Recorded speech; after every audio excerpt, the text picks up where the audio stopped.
இங்கே வந்திருக்கக்கூடிய அனைவருக்கும் எல்லோருக்கும் எல்லா நலங்களும் பலங்களும் கிடைப்பதாக வேண்டி எல்லாமல்ல ஸ்ரீ வாராகியம்மனை பிரார்த்தனை செய்து கொண்டு நான் வணங்கக்கூடிய ஸ்ரீ காளிகாம்பாளையும் பிரார்த்தனை செய்து கொண்டு இந்த மாசி மகம் என்பது ஜகத்தை ஆளக்கூடிய ஒரு நட்சத்திரமாகும்.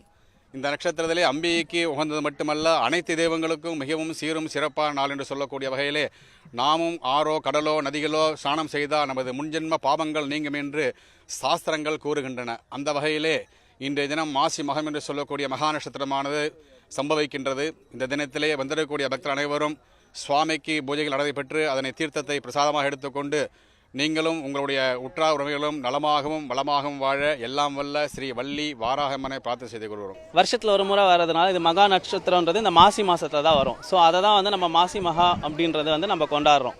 இந்த பூஜையோட சிறப்பும் அதுதாங்க. அதுவும் இல்லாமல் நம்ம எல்லாருமே இந்த கடவுள் இந்த எல்லா தெய்வங்களும் இந்த நீரில் இறங்கி நீராடுறதுனால நம்மளும் இன்றைக்கி தானே அந்த கடலில் நீராடினோம்னா நம்மளோட தோஷங்களும் நிவர்த்தியாகி நம்ம ஒரு புண்ணிய காரியம் பெற்று நம்ம சிறப்பான ஒரு வாழ்வு வாழலான்றது இந்த பூஜையோட சிறப்பு. நம்ம வயசானவங்க முடியாதவங்கலாம் பார்த்திங்கன்னா எந்த கோயிலுக்கும் போய் பார்க்க முடியாது, ஒரு தூரத்தில் இருக்கிற கோயிலுக்குலாம்.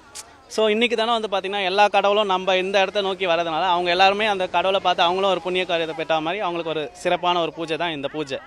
ஸோ அதுதான் இந்த மாசி மகம்ன்றது. ஒவ்வொரு வருடமும் மாசி மகம்னு சொல்கிறது எல்லா கடவுளும் இங்கே சேருவாங்க. சுற்று வட்டத்தில் எல்லா கடவுளும் வருவாங்க. இதில் இந்த தீர்த்த வாரின்னு சொல்லுவாங்க. இந்த கடவுள் அங்கே காலை வச்சு இந்த அதோடைய உருவத்தை காலை வச்சு போகும்போது மக்களும் அதில் சேர்ந்து தன்னோட புண்ணியத்தை பாவத்தை போக்கி புண்ணியத்தை இது பண்ணுறதுக்கு வருவாங்க. வயதானவர்களும் எல்லார் கோயிலும் போக முடியாது.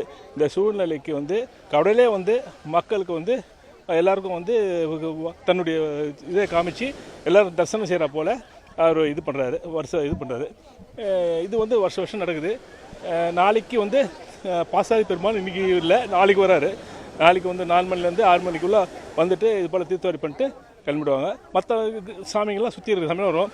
மயிலாப்பூர் அந்த பக்கம் இருக்கிற எல்லாம் காந்தி மண்டபத்தாண்ட அந்த காந்தி கண்பத்தாண்ட அங்கே தீர்த்தவாரி பண்ணுவாங்க. இதான் இந்த விசேஷம். நாளைக்கு இந்த விசேஷம். அதாவது கடல் சொல்கிறது எல்லாம் சங்கமிக்க இடம். எந்த ஆறும் சங்கமிக்கிற இடம். இப்போ நான் எல்லா கங்கையிலேருந்து இந்த பக்கம் காவிரியிலேருந்து எல்லாம் சங்கமிக்கிற இடம். இது ஐக்கியமான ஆகிறதால எல்லாருக்கும் நன்மை அர்த்தம். குளம் சொல்கிறது ஒரு ஊர் குளத்தில் பண்ணால் மற்றவங்க போய் இது பண்ண முடியாது.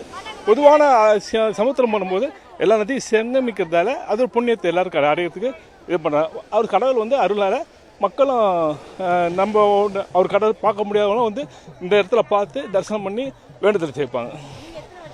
நான் கிட்டத்தட்ட எனக்கு கருத்தறிஞ்சு ஒரு 40 வருஷமாக வரேன். 40 வருஷம் வரேன். எனக்கு 67 வயசு ஆகுது. அதுக்கப்புறமா சின்ன வயசுல இருந்து ஞாபகம் இல்லை. எனக்கு ஒரு தெரிஞ்ச கருத்தறிஞ்சு நான் 40 வயசு மேலே 40 வயசுக்கு வந்துனுங்க. கண்டிப்பாக புண்ணியம். நம்ம இந்து கலாச்சாரம் போகிறோம். இதெல்லாம் ஒரு புண்ணியமான ஒரு இது. அது நம்ம அது மேற்கொண்டு அப்படியே தொடர்ந்து போகணும். அதுதான் அந்த ஒரு சூழல் தான். கடவுள் சொல்கிறது அருள் எல்லாருக்கும் கிடைக்கணும். நல்லபடியாக சுமூகமாக மக்கள் நல்லா வாழணும். நல்லா மழை அதெல்லாம் கிடைச்சி நல்லா சுமூகமாக வாழணும்.